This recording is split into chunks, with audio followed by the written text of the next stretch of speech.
Friends welcome back to Mantis of facts. పొట్టి వాళ్ళైనా సరే చైనా వాళ్ళు గట్టి వాళ్ళే. అందుకే కావచ్చు రాకెట్ కంటే వేగంగా వాళ్ళు అన్ని రంగాల్లో దూసుకుపోతున్నారు. అయితే అక్కడి గవర్నమెంట్ నిజాయితీగా పనిచేస్తుందంటారా? ఈ చైనా వాళ్ళను వాళ్ళ ప్రోడక్ట్ను నమ్మడం అంటే కొంచెం ఆలోచించాలి. ఈరోజు ఈ వీడియోలో చైనా ఎలా నకిలీ పదార్థాలను తయారు చేస్తుందో తెలుసుకుందాం. ప్రపంచాన్ని నాశనం చేయాలనే టార్గెట్తో చైనా ఆహార పదార్థాలను ఎలా కల్తీ చేస్తుందో మీకు కళ్ళకు కట్టినట్టు చెప్పబోతున్నాను. మహమ్మారి వ్యాధులన్నీ కూడా చైనా నుండే ఎందుకు వ్యాపిస్తున్నాయో కూడా మీరు ఈ వీడియోలో క్లియర్గా తెలుసుకుంటారు. అందుకే వీడియో లాస్ట్ వరకు తప్పకుండా చూడండి. ఇంకెందుకు ఆలస్యం, start our video. China government చేస్తున్న ఈ కుట్రలో చైనా ప్రజలే కాకుండా ప్రపంచవ్యాప్తంగా కూడా ఎంతో మంది రోగాల బారిన పడుతున్నారు. చైనాలో ప్రతి ఒక్క ప్రోడక్ట్కి కూడా డూప్లికేట్ ప్రోడక్ట్ నిమిషాల్లో తయారు చేస్తారు. పెద్ద పెద్ద కంపెనీల ప్రొడక్ట్స్ కూడా నకిలీ ప్రోడక్ట్గా ఈజీగా తయారు చేయగలరు. అన్నం పరబ్రహ్మ స్వరూపం అంటారు. మన భారతీయులకు అన్నం లేనిదే పూట గడవదు. చైనా వాళ్ళు కూడా ఎక్కువగా అన్నమే తింటూ ఉంటారు. అయితే ఈ నీచులు ఈ అన్నాన్ని కూడా వదిలిపెట్టలేదు. ప్లాస్టిక్ రైస్ రూపంలో జనాల మీదకి డూప్లికేట్ అన్నాన్ని వదిలిపెట్టారు. సాధారణంగా మనం బియ్యాన్ని పొలాల్లో పండిస్తే ఈ చైనా వాళ్ళు మాత్రం ఫ్యాక్టరీలో బియ్యాన్ని తయారు చేస్తున్నారు. డూప్లికేట్ రైస్ తయారు చేస్తున్న చైనా కంపెనీలు చాలా ఉన్నాయి. ప్రపంచవ్యాప్తంగా ఎంతో మంది జనాలు ఎక్కువగా అన్నమే తింటారనే విషయం చైనీయులకు బాగా తెలుసు.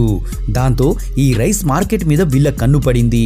డబ్బులు సంపాదించేందుకు షార్ట్ కట్ మార్గాన్ని ఎంచుకున్నారు. దాంతో డూప్లికేట్ రైస్ ని తయారు చేయడం మొదలుపెట్టారు. ప్లాస్టిక్ రైస్ అంటూ అప్పట్లో మీడియా హంగామా చేయడంతో మనం చాలా మంది భయపడడం మీకు గుర్తు ఉండే ఉంటుంది.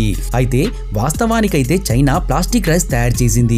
ప్లాస్టిక్ పాలిథిన్ కవర్స్ ఉపయోగిస్తూ వాటి ద్వారా చిన్న చిన్న బియ్యపు గింజల లాంటివి తయారు చేసి ఒరిజినల్ బియ్యంలో వీటిని కలిపి మార్కెట్లోకి విడుదల చేసింది.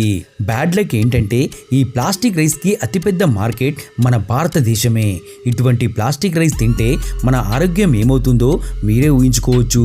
మన బతుకు వల్లకాడే కదా. ఎందుకంటే ఈ ప్లాస్టిక్ రైస్ తినడం వల్ల క్యాన్సర్ వంటి మహమ్మారి రోగాలతో పాటు ఎన్నో భయంకరమైన అనారోగ్య సమస్యలు ఎదురవుతాయి.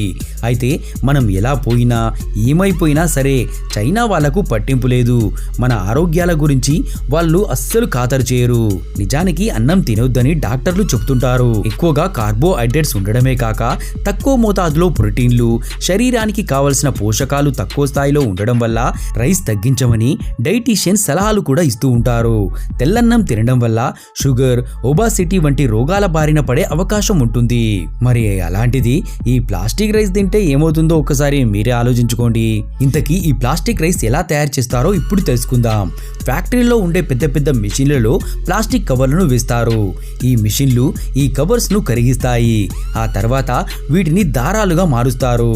మరొక మిషన్లో ఈ దారాలను బియ్యపు గింజల సైజులో కట్ చేసి ఇలా సింపుల్ గా ప్లాస్టిక్ రైస్ తయారు చేస్తున్నారు. ఎవరైతే ఎక్కువగా షుగర్ తినడానికి ఇష్టపడుతుంటారో వాళ్ళు ఒక విషయం ఖచ్చితంగా గుర్తుపెట్టుకోవాలి. ఒక్కొక్కసారి షుగర్ కు బదులు కెమికల్ పదార్థాలను మీరు మీకు తెలియకుండా తింటూ ఉండొచ్చు. మనకు పంచదార చెరుకు నుండి వస్తుందని తెలుసు, కానీ ఇప్పుడు మార్కెట్లో ప్లాస్టిక్ పంచదార కూడా ఒరిజినల్ షుగర్ ప్యాకెట్ లో కలిపి కల్తీ చేస్తున్నారనే విషయం మీకు తెలుసా? ఇది వింటుంటే మీ కాళ్ళ కింది భూమి కంపించిపోతున్నట్టు అనిపిస్తుంది కదా. అందుకనే మీ ముందుకు ఆధారాలతో సహా వచ్చాము. ఫ్యాక్టరీలో నకిలీ పంచదారను ఎలా తయారు చేస్తున్నారో ఈ వీడియో చూస్తే మీకే అర్థమవుతుంది. నకిలీ పంచదారను ఎలా గుర్తించాలో కూడా మీరు ఈ వీడియోలో చూసిన తర్వాత తెలుసుకుంటారు. ప్లాస్టిక్ పంచదార తయారు చేయడానికి ముందుగా వాడి పడేసిన ప్లాస్టిక్ బాటిల్స్ ను సేకరిస్తారు. ఈ చెత్త ప్లాస్టిక్ మొత్తం ఒక ట్రక్ లో వేసి ఫ్యాక్టరీలకు తరలిస్తారు. వీటన్నిటిని ఒక కన్వేయర్ బెల్ట్ మీద వేసి క్రషింగ్ కోసం పంపిస్తారు. ఇక ఈ క్రషింగ్ మిషన్ లో ఈ పాడైపోయిన ప్లాస్టిక్ వ్యర్థ పదార్థాలన్నింటినీ వేసి వాటిని ముక్కలుగా చేస్తారు. ఇలా ప్లాస్టిక్ మొత్తాన్ని చిన్న చిన్న పదార్థాలుగా విడగొడతారు. ఆ తర్వాత ఈ ప్లాస్టిక్ ని వేడి నీటిలో వేసి ఉడికిస్తారు. దీనివల్ల ప్లాస్టిక్ చాలా మెత్తబడుతుంది. ఒక జల్లెడ లాంటిది ఉపయోగించి ఈ ప్లాస్టిక్ మొత్తాన్ని వడకడతారు. ఆ తర్వాత ఈ ప్లాస్టిక్ ని ఒక రొటేటింగ్ మెషిన్ లో వేసి వాటన్నింటినీ పంచదార గ్రాన్యూల్స్ ఎలా ఉంటాయో ఆ విధంగా కట్ చేస్తారు. ఇక పంచదార టేస్ట్ రావడానికి ఈ నకిలీ పంచదార ప్లాస్టిక్ ముక్కలకు చెరుకు రసాన్ని అద్దుతారు. ఇలా ప్లాస్టిక్ పంచదార తయారవుతుంది. ఉంటుంది. వీటిని చూస్తే ఏది ఒరిజినల్ ప్లాస్టిక్ ఏది నకిలీ ప్లాస్టిక్ అనేది చెప్పడం కూడా చాలా కష్టమవుతుంది. ఇక ఈ నకిలీ ప్లాస్టిక్ షుగర్ తెల్లగా నిగనిగలాడుతూ మెరవడానికి సున్నాన్ని తెల్ల రంగుని వేస్తారు. ఇదంతా చేసిన తర్వాత ఈ నకిలీ ప్లాస్టిక్ ని ఒక బాయిలర్ మిషన్ లో వేస్తారు. ఈ మిషన్ లో వేడి ఎక్కువగా ఉండడం వల్ల తేమను గ్రహిస్తుంది. నకిలీ ప్లాస్టిక్ లో ఉన్న తేమను మొత్తం తొలగించి కేవలం పొడి పదార్థాన్ని మాత్రమే బయటికి పంపిస్తుంది. ఇలా అచ్చుగుద్దినట్టు ఒరిజినల్ పంచదార లాగా కనిపించే నకిలీ పంచదార మనకు మార్కెట్లో విడుదలవుతుంది. అలాగే ఈ ప్లాస్టిక్ పంచదారని ఎలా గుర్తించాలనే డౌట్ వచ్చి ఉంటుంది. ఈ ప్లాస్టిక్ పంచదారలో చక్కెర శాతం తక్కువగా ఉండడం వల్ల ఇది తీయగా ఉండదు.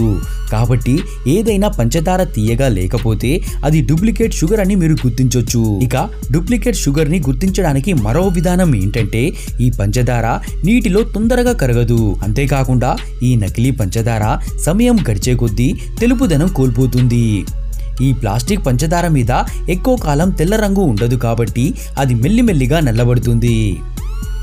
ఈ చైనా వాళ్ళు చేసే నకిలీ ఆహార పదార్థాలలో ముఖ్యంగా మనం చెప్పుకోవాల్సిన కొన్ని ఐటమ్స్ ఉన్నాయి.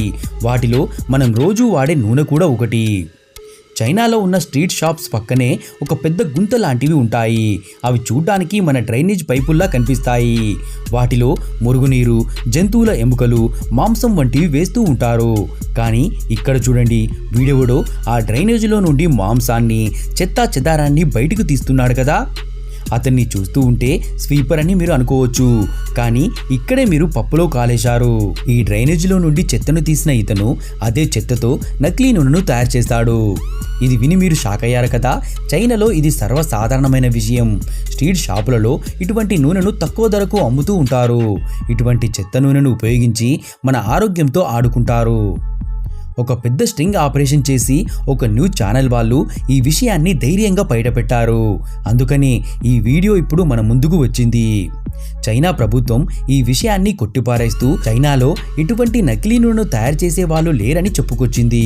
చైనా ప్రభుత్వం చెప్పే దాంట్లో ఎంత నిజముందో మనకు తెలియదు, కానీ ఇటువంటి నీచమైన పని చైనా తప్ప ఇంకెవ్వరు చేసే అవకాశమే లేదు. ఇక నెక్స్ట్ వీడియో చూస్తే మీకు ఖచ్చితంగా దిమ్మ తిరిగిపోతుంది. తాజాగా కనిపించే కూరగాయలను కూడా చైనా వాళ్ళు వదిలిపెట్టడం లేదు. ఈ వీడియో మొదటిసారి సోషల్ మీడియాలో అప్లోడ్ చేసినప్పుడు ఎంతో వైరల్ అయింది. ఇందులో నకిలీ క్యాబేజీని ఎలా తయారు చేస్తున్నారో చూడండి. ఇందులో నకిలీ క్యాబేజీని ఎలా తయారు చేస్తున్నారో ఒక్కసారి మీరే చూడండి. ఒరిజినల్ క్యాబేజీకి నకిలీ క్యాబేజీకి గుర్తుపట్టలేనంత విధంగా వీళ్ళు డూప్లికేట్ వెజిటేబుల్ తయారు చేస్తున్నారు. ఈ క్యాబేజీ కోసేటప్పుడు కూడా మనకు ఇది నకిలీ క్యాబేజీ అని తెలిసే అవకాశం లేదు. అయితే వండినప్పుడు మాత్రం ఇది ప్లాస్టిక్ లాగా సాగుతూ ఉంటుంది. ఇలా చెప్పుకుంటూ పోతే నకిలీ కూల్ డ్రింక్స్, డ్రై ఫ్రూట్స్, గుడ్లు, ఆఖరికి పండు మిర్చిని కూడా వదిలిపెట్టడం లేదు. మన కూరల్లో వాడే కారం నకిలీది అంటే మనకు గుండెల మీద రాయి పడ్డట్టే అవుతుంది కదా. ఈ చైనా వాళ్ళు పట్టపగలే నకిలీ పండు మిర్చి తయారు చేస్తున్నారు. మిర్చి ఎంత ఎర్రగా ఉంటే అంత ఘాటుగా, కారంగా ఉన్నట్టు లెక్క. అయితే అది ఎర్రగా కనిపించడానికి ఎన్ని కెమికల్స్ వాడుతున్నారో ఒకసారి మీరే చూడండి. మన ఆరోగ్యంతో చెలగాటం ఆడుకుంటున్న ఈ చైనా వాళ్ళను ఏం చేయాలో మీరే చెప్పండి. మీ అభిప్రాయాలను కమెంట్ సెక్షన్లో తెలియజేయడం మాత్రం మర్చిపోకండి. అలాగే ఈ వీడియో మీకు నచ్చినట్లయితే వీడియోకి లైక్ చేసి మా ఛానల్ సబ్స్క్రైబ్ చేసి పక్కనే ఉన్న బెల్ యాక్టివేట్ చేసుకోవడం మాత్రం మర్చిపోకండి. మళ్ళీ ఇంకో ఇంట్రెస్టింగ్ వీడియోలో కలుద్దాం.